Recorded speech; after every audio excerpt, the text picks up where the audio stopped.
2016ला निरोप देत 2017चं स्वागत नाशिककरांनी मोठ्या उत्साहामध्ये मोठ्या जल्लोषामध्ये केलेलं आहे।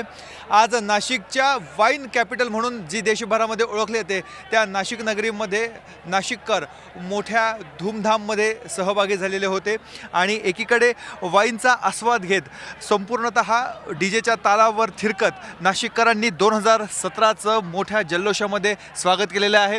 यांच्या उत्साहाला कुठेही उधाण आलेलं होतं, कुठेही तसूभर कमी बघायला मिळत नव्हती आणि एकंदरीतच ज्या काही कडूगोड आठवणी 2016च्या होत्या त्या सर्व 2016च्या आठवणींना निरोप देत हसत निरोप देत नव्या वर्षाचं उत्साहामध्ये स्वागत करण्यात आलेलं आहे। नवीन वर्षामध्ये काही नवीन संकल्प घेऊन नाशिककर समोर आलेले आहेत।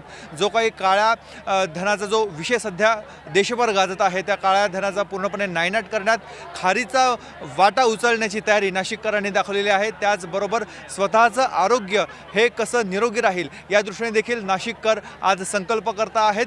केवळ वाईन कॅपिटल म्हणून नाशिकची ओळख नाही तर एक मंत्रभूमी म्हणून देखील नाशिकची ओळख आहे। नाशिक परिसरामध्ये जेवढे काही मंदिर आहेत त्या मंदिरांमध्ये देखील नागरिकांनी गर्दी केलेली होती। देवाचं दर्शन घेऊन काही नागरिक नवीन वर्षाचं स्वागत करत होते तर काही आपण जसं बघत होतो डीजेच्या तालावर थिरकत वाईनचा आस्वाद घेत नाशिककरांनी नव्या वर्षाचं स्वागत केलेलं आहे। एकंदरीतच 2016ला निरोप देऊन 2017चं स्वागत नाशिककरांनी मोठ्या जल्लोषात केलेलं आहे। हे वर्ष सर्वांना आनंदाचं जावो हीच प्रत्येकजण मनोकामना करताना बघायला मिळतोय। व्हिडिओ जर्नलिस्ट सोनू भिडेचा मुकुल कुलकर्णी, झी मीडिया, नाशिक।